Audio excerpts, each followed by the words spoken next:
Hi, this is Stradu, and welcome to my Sprocketmonger Mythic Shadow VOD commentary kill video guide thing, where I'll be going through how to play this fight as Shadow, how I did it, what I did wrong, what can do better, that kind of thing. And as usual, I will start out by looking at talents and gear.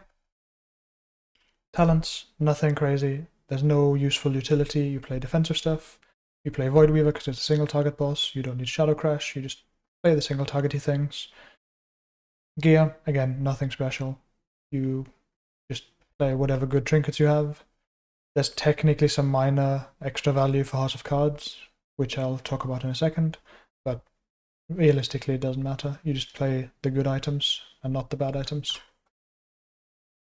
For cooldowns, you're looking at pressing everything on CD basically until here at the end, where instead of using your PI at 4 minutes, you hold it for 5 with potion and send it there. Also because there's absolutely nothing going on here. You just press your CDs and like maybe dodge some orbs, but realistically just stand still and blast. I've put dispersion in here because there is one point where it's very clearly you just press dispersion and walk around because you can't really cast anyway unless you are very good at the game, which I'm not. But yeah, this is basically the plan for your DPS CDs.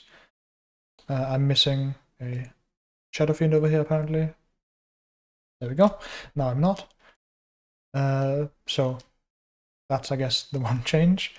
For your other defensive CDs, just press fade whenever something happens. And Desperate Prayer, for me, at this point, was kind of spooky.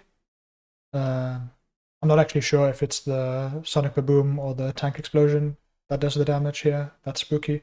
But this point, right, with the color change and the knock, that's usually where I was a bit spooked. And then later it just depends on the mines and stuff. So, let's get into the video. One thing, I guess, technically, you can start the pull over here on the other side and be closer to the bait spots, but it also just doesn't matter because during your torrent, you can move into position. As you can see, first thing we need to do is bait the drills. Do that over here.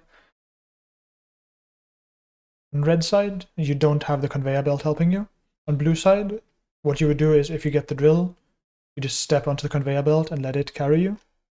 On red side, you need to actually walk all the way, which is a little bit more annoying, but like you'll deal with it, it's fine. Then you have a void torrent here, which doesn't really help you with movement at all, but you just need to press it. And then you start walking over to once again bait drills all the way over here on the edge, if you didn't get them previously, which I did not. So what you can see here, I Void Elf to go over. If I aimed it better, I wouldn't even need to move off the belt manually. And then here you can see the same thing I described previously, where the belt can just carry you if you get the drills. And then here you have, again, a set of CDs where nothing is really happening, you're just standing still doing damage. Maybe dodging some rockets, maybe not. Maybe swapping color, maybe not. For the mine soaks, you are pretty low priority because Shadow isn't super mobile. So on this set, the ranged who have a lot of mobility get sent over, which is not us. And then here, if you didn't get drill on the previous two sets, you will get it here. And just stutter step a bit and then get back into the camp. The way the drills work is that once you had them, you are not a valid target for the next two sets. So that's useful information, I guess. Then here you get into position, and really what you're hoping for is to be blue, because being knocked is nicer than taking the gateway, because the knock is actually not a knock, it's like a push, where you can still cast during it. So if I pressed my CDs on CD and didn't get knocked to the wrong spot, I would be able to just press them during the knock and then play the game. Because I got knocked to the wrong spot, my hunter's out of range, so I couldn't PI him. I had to walk through the lightning, and that is spooky. Ideally, try not to do that. Also, during the intermission, try to spend every instant you have to move up the belt, because otherwise you will just end up in Narnia and not be in range, and it's annoying. So use Torrent, use death procs, blast procs, whatever. And then here you can see I'm not a valid target for drills because I had them on the previous set, so I don't need to walk out. If I could get drills, I would be over here instead, and then take the belt in, or even take the belt one step further. But yeah.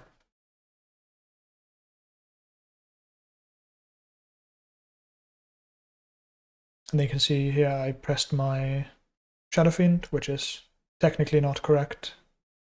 I should have held it, but it also just doesn't matter that much. And now I'm back to being a valid drill target, so I go to the drill bait. And then either way, even if you're not the target, if there's a belt, just use it for mobility. And then we have these big void beams with a small gap, but no magnets, so you can still just stand there and blast. And here, blue has to zoom across to the other side, which means if you're blue, it's fine, you press your void torrent, you zoom over. If you're red, blue is going to be really annoying and slow and block your path.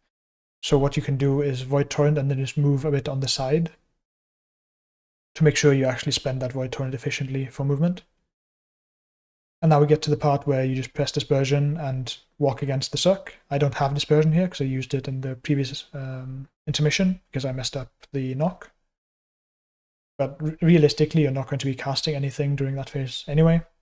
So you just press dispersion and walk against the drain, or the suck rather. On this one, it doesn't hugely matter which color you get, if you get knocked or take the gateway, because you're not pressing your CDs anyway, you just finished using them. And then this last intermission, you should have Shadow of Death available because the boss is low, so you have a lot of extra mobility to walk against the belt.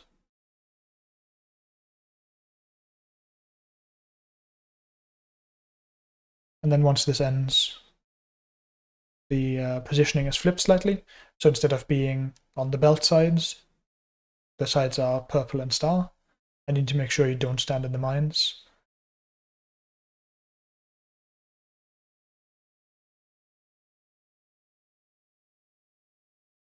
And as you can see, I'm not a valid drill target, so I'm not out to bait drills. Instead, I'm just in melee, pressing my CDs, pressing my potion, doing as much damage as I can. And on this set, I would have had the belt to carry me as well if I got the drills. I can see the balls coming in, dodge them, don't get hit, unlike what we are about to do. Luckily, our Windwalker misheard the call for where to go, so he is out of range and doesn't die to what the rest of us are about to die to. And then he comes back in, saves the day with a touch of death or whatever it is he does. There we go. Ideally, you don't do that. You just kill the boss with your last set of CDs and don't even have to play this last part. But if people die, you might still have to. So yeah, this is how to play Styx, or at least how I did it. And hopefully that was useful. Next up is going to be the One-Armed Bandit. Thank you for watching.